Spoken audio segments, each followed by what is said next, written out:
Toma dan Ragi dimakan itik, dibuat jamu harganya naik. Selamat pagi kakak-kakak yang cantik, semoga harimu berjalan baik. Oke gas episode 59-60. MDPT. Setelah melalui proses pemempatkaman, kini J4 Satrati telah dikebumikan. Johan masih betah duduk bersimpuh di hadapan pusara merah itu. "Pa, ayo kita pulang, Papa jangan terlalu larut dalam kesedihan. Sekarang Mama sudah tenang, karena Mama sudah tak merasakan sakit lagi," ucap Sonya meraih tangan sang ayah untuk membawanya pulang. Pria itu terlihat sangat kehilangan. Sementara Hanan dan Sandra hanya menatap dari jarak beberapa meter. Dengan pelan Johan berdiri, lalu melangkahkan kaki mengikuti langkah kedua putrinya. Sementara Sandra dan Hanan masih berusaha untuk tetap sabar menemani lelaki itu. Setibanya di kediaman mereka, Johan segera masuk ke dalam kamarnya. Hatinya kembali farah saat menatap Ran, yang dimana tempat sang istri selalu berbaring di sana. "Kenapa kamu begitu cepat meninggalkan aku, Ratih?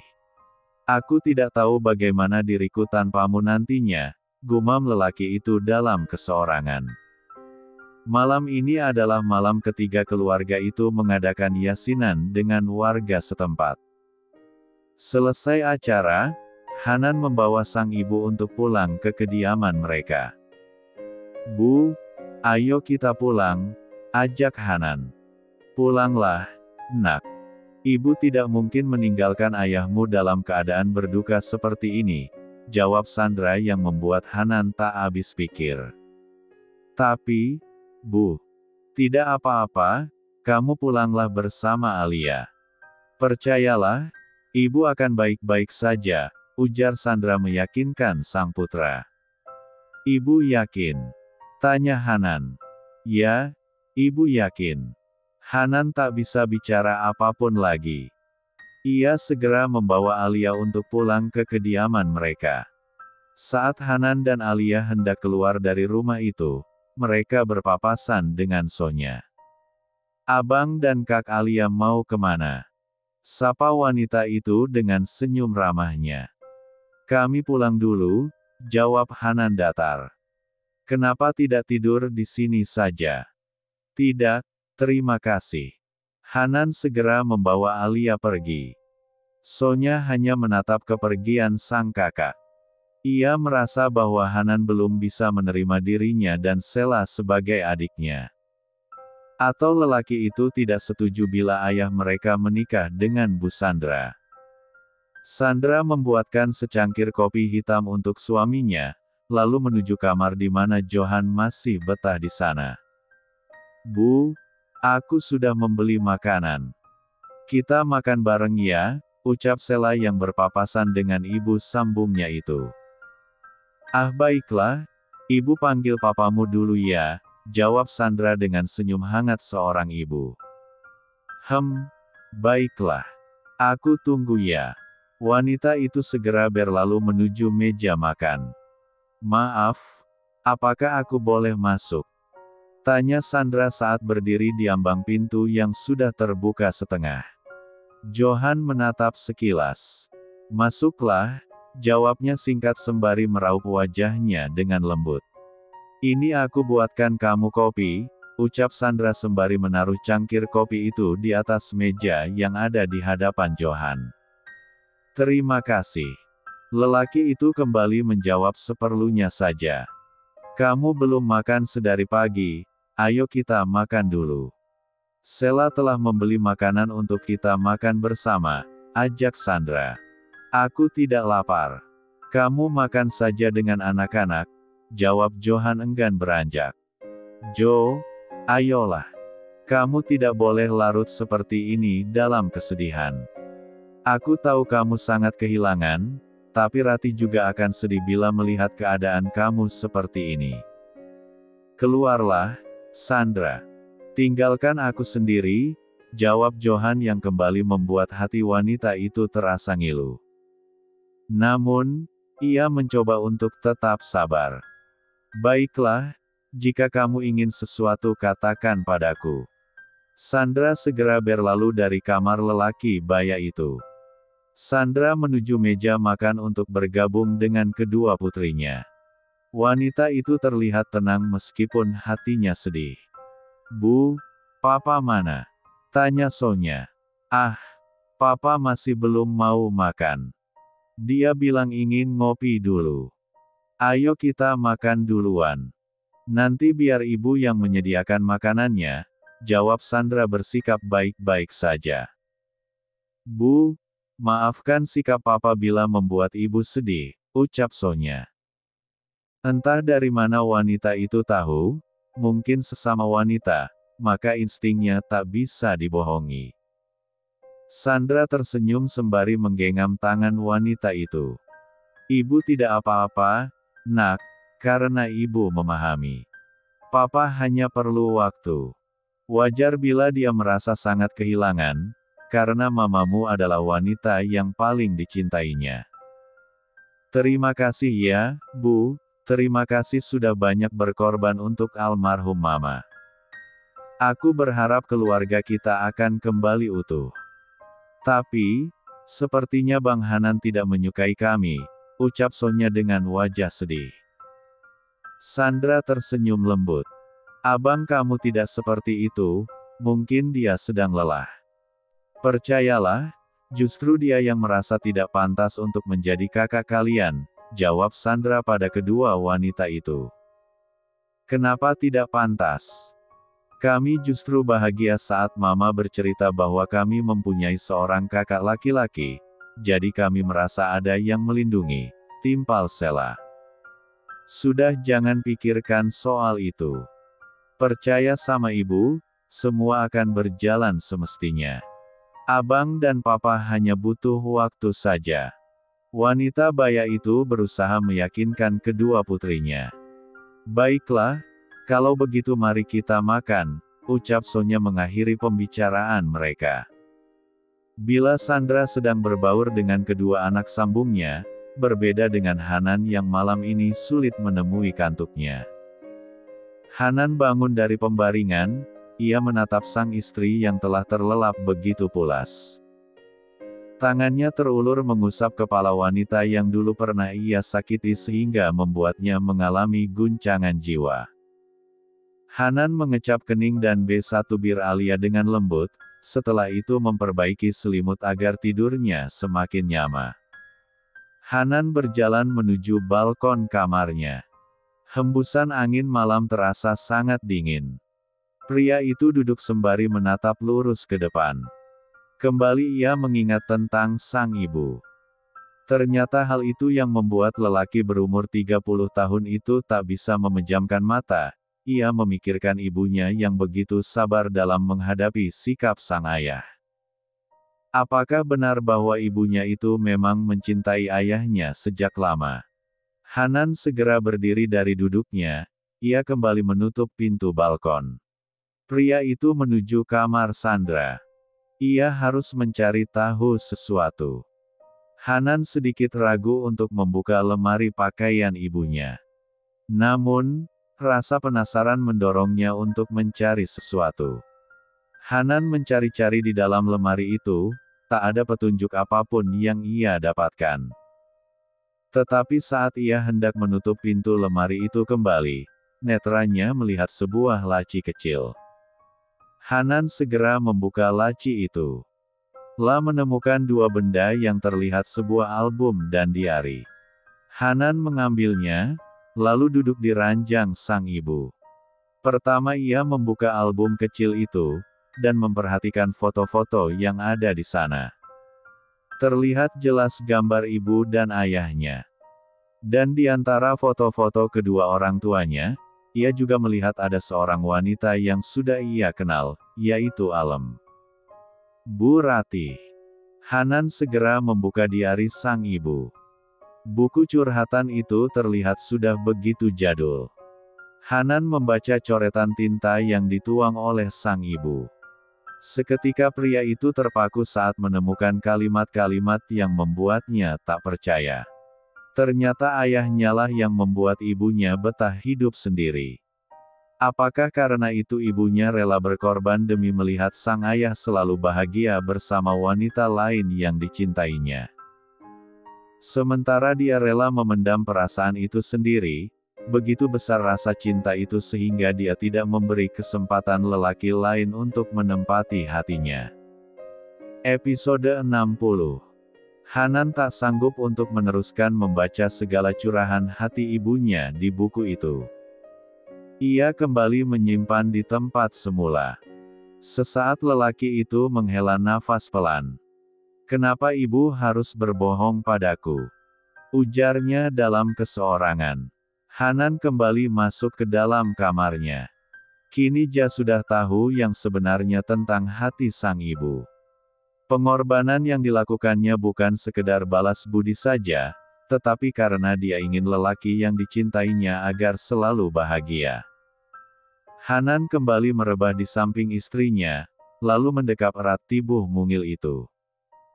Hanan segera memejamkan mata hingga dalam sekejap ia telah masuk ke alam mimpi. Pagi ini Sandra bangun lebih awal, walaupun ia dan Johan tidur dalam satu kamar.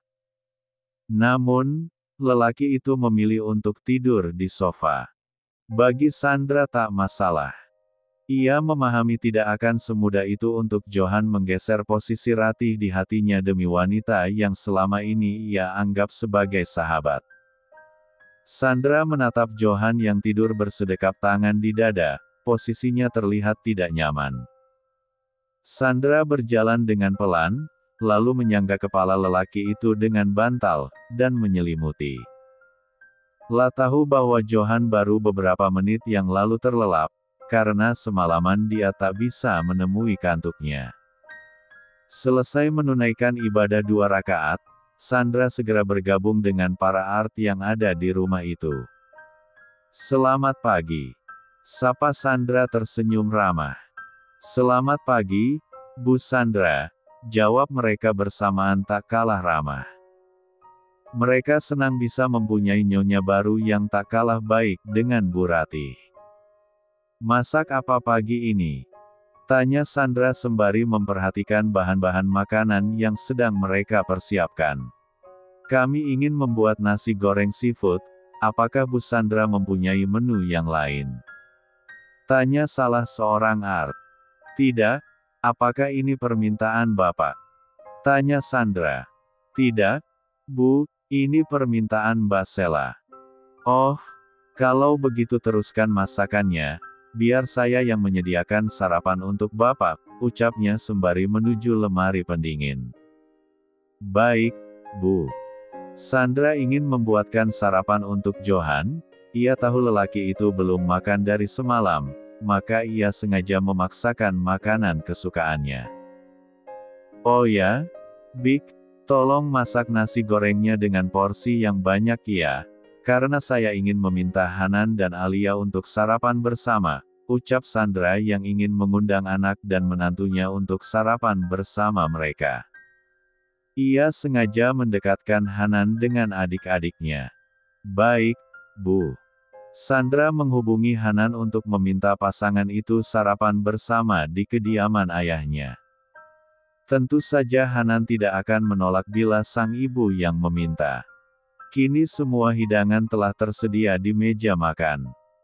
Sandra ingin beranjak ke kamarnya untuk memanggil Johan, namun langkahnya terhenti saat melihat Sonya dan Sela menuruni anak tangga. Mereka sudah bersama pasangan masing-masing. "Selamat pagi, Bu. Perkenalkan ini suami aku Mas Febrian. Dan ini suami aku, Mas Halim," sambung Sela. "Pagi, Bu," ucap kedua lelaki itu menyalami tangan ibu mertuanya dengan taksim. "Pagi kembali, Nak. Ibu senang bisa bertemu dengan kalian. Kapan kalian datang? Kenapa tidak datang di acara pemakaman Bu Ratih?" tanya Sandra yang memang lupa untuk menanyakan hal itu kepada kedua putrinya. "Maaf, Bu, saat Mama meninggal kami tidak bisa meninggalkan tugas, karena kami sedang mengudara," jawab Halim. Mengudara. Apakah kalian bekerja di penerbangan? Tanya Sandra. Iya, Bu, Mas Halim dan Mas Febrian bekerja sebagai pilot. Mereka juga bekerja di maskapai yang sama di Singapura. Saat Mama meninggal mereka sedang terbang, jadi mereka tidak bisa hadir, jelas Sela pada sang ibu. Oh begitu, kalian pintar sekali mencari suami dengan profesi yang sama. Apakah dulu sudah direncanakan? Tanya Sandra dengan kekehan kecil. Tidak, Bu, lebih dulu Kak Sonya menikah dengan Mas Febrian. Setelah itu aku dikenalkan oleh temannya. Tapi pertama kenal kamu sudah jatuh cinta, kan? Sambung Halim. Ish, apaan sih kamu sok tahu? Sela tersenyum malu. Mereka tertawa melihat tingkah pasangan itu. Sandra juga ikut tertawa sembari mengusap rambut putri bungsunya. Sudah, ayo kalian duduklah. Ibu akan panggil papa dulu, ucap Sandra mengakhiri perbincangan singkat mereka. Ia segera beranjak menuju kamarnya. Saat Sandra masuk, ia sudah melihat Johan berpakaian rapi. Sepertinya pria itu ingin ke RS. Ayo kita sarapan, aku sudah masak makanan kesukaan kamu, ucap Sandra tersenyum manis. Terima kasih, jawab Johan sembari menyisir rambutnya di depan cermin. Sandra menatap penampilan lelaki baya itu yang masih terlihat tampan dan berkarisma. Kenapa kamu menatapku seperti itu? Apakah ada yang salah? Tanya Johan membuyarkan lamunannya. Ah tidak, kamu terlihat tampan, jawabnya jujur sekali. Kenapa sekarang sikapmu berubah seperti ini, Sandra? Dulu kamu tidak pernah memujiku. Tanya Johan menatap curiga. Karena dulu kamu bukan milikku, sekarang aku berhak memujimu, jawab Sandra yang membuat Johan sedikit ternganga. Sudahlah, aku tidak ingin membahas hal yang tidak penting, jawab Johan segera beranjak dari hadapan wanita itu. Tapi ini sangat penting bagiku, Mas Johan. Seru Sandra yang membuat langkah lelaki baya itu berhenti. Jangan memanggilku dengan sebutan itu. Sanggah Johan tak terima. Kenapa? Apakah panggilan itu hanya dikhususkan untuk almarhum? Tanya Sandra dengan dada terasa sesak. Ya, hanya Ratih yang boleh memanggil dengan sebutan itu. Sampai kapanpun aku akan tetap menganggapmu sebagai sahabatku. Tegasnya yang membuat hati Sandra semakin nelangsa. Sandra tak menyahut lagi, ia segera masuk ke dalam kamar mandi untuk menumpahkan tangisnya. Ya Allah, kenapa sakit sekali rasanya. Dulu aku berdoa agar diberikan kesempatan untuk menjadi istrinya, dan engkau telah mengabulkan doaku itu, tetapi kenapa kini aku merasakan sakit yang teramat saat mendengar pernyataannya, ucap wanita itu sembari menghapus air matanya. Sandra memperbaiki wajahnya yang tampak sedikit kusut karena menangis. Lagi-lagi wanita itu menekankan rasa sabar di relung hatinya. Ia tetap optimis, masih berharap suatu saat nanti lelaki itu bisa menerima kehadirannya. Saat Sandra sudah berada di ruang makan, ia melihat Hanan dan Alia sudah duduk bergabung dengan mereka. Pagi, sayang, ucapnya tersenyum semanis mungkin. Ia tak ingin putranya mengetahui apa yang sedang ia rasakan saat ini. Pagi, Bu. Aku kangen banget sama ibu, sahut Alia sembari menyalami dan mentigaluk wanita baya itu. Hei, kenapa kamu manja sekali? Tanya Sandra mengusap punggung anak menantunya dengan lembut. Apakah aku tidak boleh manja sama ibu? Tanya Alia dengan cemberut. Hahaha. Tentu saja. Ayo duduklah, kita sarapan bersama. Alia kembali duduk di samping Hanan. Sementara itu Sandra bersiap untuk mengambilkan makanan untuk suaminya. Namun, Johan menolak perhatian dari wanita itu. Tidak perlu, San. Aku bisa ambil sendiri, ucapnya datar. Tidak apa-apa, sini aku ambilkan. Tidak, Sandra. Johan mengelakkan piring yang ada di tangannya. Hanan yang menatap tajam sedari tadi segera bangkit dari tempat duduknya. Ia berjalan menuju di mana ibunya sedang berdiri dan menjadi bahan perhatian oleh semua orang yang ada di ruang makan itu. Ayo, Bu, kita pulang. Serunya sembari meraih tangan wanita baya itu. Hanan, duduklah. Ibu tidak apa-apa. Jawab Sandra berusaha menahan rasa sabarnya. Cukup, Bu. Sudah cukup membohongi diri ibu sendiri. Kita memang tidak pantas ada di tengah-tengah keluarga ini. Tegas Hanan. Hanan, apa yang kamu katakan? Papa tidak pernah berpikir seperti itu, jawab Johan. Benarkah? Tapi kenapa Papa tidak memperlakukan ibuku layaknya seorang istri?